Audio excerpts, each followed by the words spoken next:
You're scrolling through your phone at midnight, and you stop. Not because something caught your eye, because a thought just hit you out of nowhere. Who am I, actually? Not your job, not your name, not the version of you that shows up to things. The real one, the one underneath all of that. And the weird part? You can't answer it. You've been living inside this person for your entire life. You know their memories, their habits, their fears. But the second you try to describe who that person fundamentally is, you get nothing. Just noise. Just a blank space where a clear answer should be. If this has happened to you, you're not having a breakdown. You're experiencing something psychologists have studied for decades. And once you understand what's actually going on in your brain, the whole thing starts to make a lot more sense. Here's where it starts. Your identity is not a thing you were born with. It's not stored somewhere inside you like a file you can open. It's something your brain actively constructs, over and over again, using everything that happens to you, every role you play, every environment you're in. Psychologists call this process identity formation. And the critical detail is this: it never stops. Not at 18, not at 30, not ever. So when you feel like you don't know who you are, what's usually happening is that your brain's current version of you no longer fits. You've changed. Your life has changed. But the narrative you've been using to explain yourself to yourself hasn't caught up yet. There's a specific term for this state. Psychologists call it identity diffusion. It's not a disorder. It's not a sign that something is broken.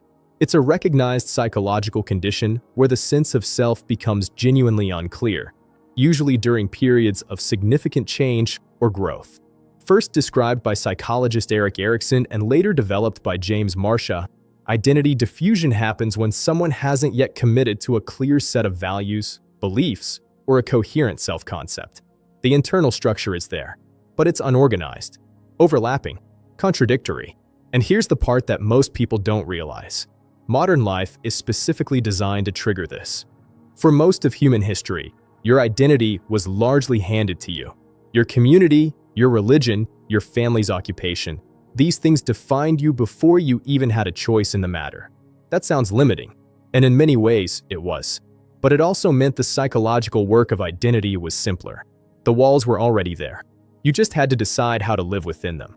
Now the walls are gone. You can, in theory, become almost anyone. Reinvent your career, change your beliefs, move to a different country, build an entirely different life. That's real freedom. But freedom and clarity are not the same thing. And when every direction is equally possible, choosing one becomes genuinely harder, not easier. Psychologists call this cognitive overload. Your brain has a limited capacity for processing competing possibilities. When the number of potential identities you could build becomes too large to evaluate, the decision-making system doesn't simplify. It stalls. You end up not because you're indecisive, but because your brain is running a calculation that has too many variables. But there's another layer to this, and it's one that most people completely overlook. You are not presenting yourself to the world anymore. You're presenting several. There's the version of you at work, the version with your family, the version online, the version that exists at 2 a.m. when no one else is watching. These aren't fake versions. They're all real.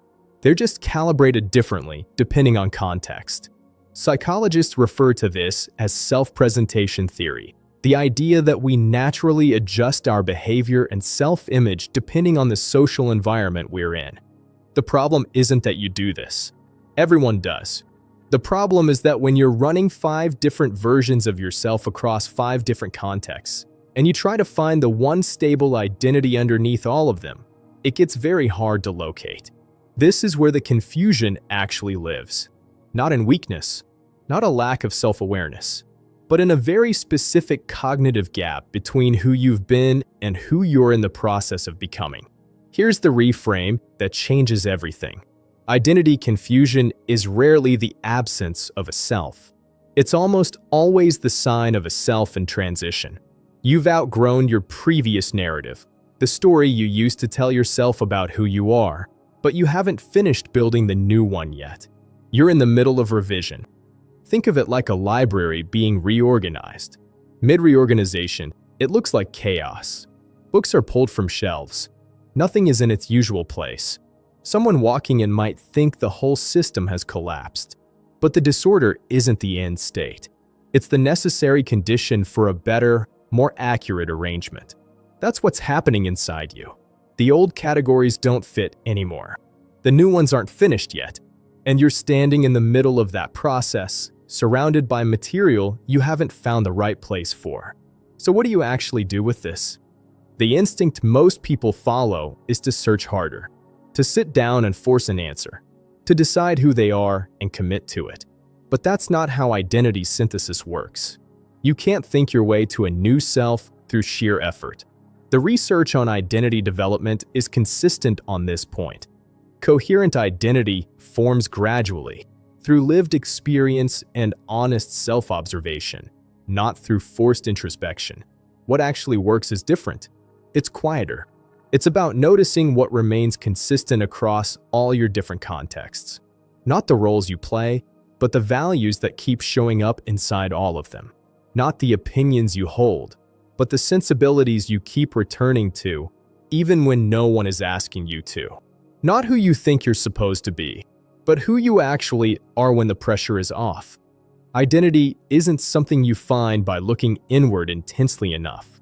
It's something you recognize, slowly, incrementally, by paying close attention to the patterns in your own behavior over time. So the next time that question surfaces, in the shower, at midnight, in the middle of an ordinary Tuesday, don't panic. Don't force it. Recognize it for exactly what it is. Not a crisis, not a flaw in your character. Just your mind doing something it has always done, something it will keep doing for as long as you're alive and growing. It's revising the story. And that means the story isn't finished yet.